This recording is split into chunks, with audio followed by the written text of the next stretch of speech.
Hi everyone, Effie here. Today I'm going to make a card using our new Heartfelt Blossoms layering stencils. All the pieces in this collection are etched with specific information like our website, the name of the stencil, a large number to indicate which layer it is, and the color suggested for that layer. So we do have a coordinating stamp set for the stencil set. This is a 6x6 inch set, also called Heartfelt Blossoms. It has one large outline cluster plus 10 sentiments. We also have a coordinating die that goes with both the stencils and the stamp. So I'm just going to use the coordinating die to cut out a piece of white cardstock, which I'm going to place inside my MISTI onto our 6x7 inch grip mat.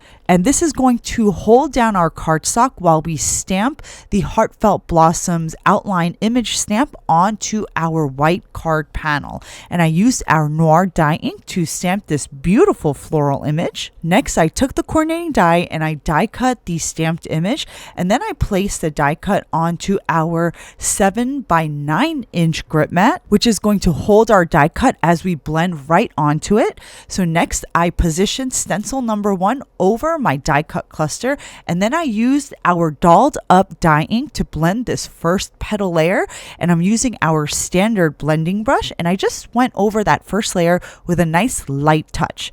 I took stencil 1 off, placed stencil 2 over my die cut, and then I'll use our Grand Fuchsia die ink to blend this layer, and I'm using the same blending brush for both shades, and I'm using a heavier hand on that second layer because I want to go a little darker. So next, for stencil 3, which is the third petal layer, I position it over my die cut, and then I use our mid-size stencil brush and our Plum wine die ink, and I use my heaviest hand to blend this darkest layer. Next, for stencil 4, this is our foliage layer, which also has the 2 floral centers, and these 2 areas are enclosed in etched circles, so you know exactly where to blend those yellow areas. Once I'm done blending the yellow centers, I blended the leaves with our Meadow die ink and another mid-size brush. After I blended that first light green layer, I just went over the inner portions of the leaves and the stems with our Basil Mojito ink with our mini ink blending brush, and I'm just going to add a little bit of darkness to the inner portions of those leaves.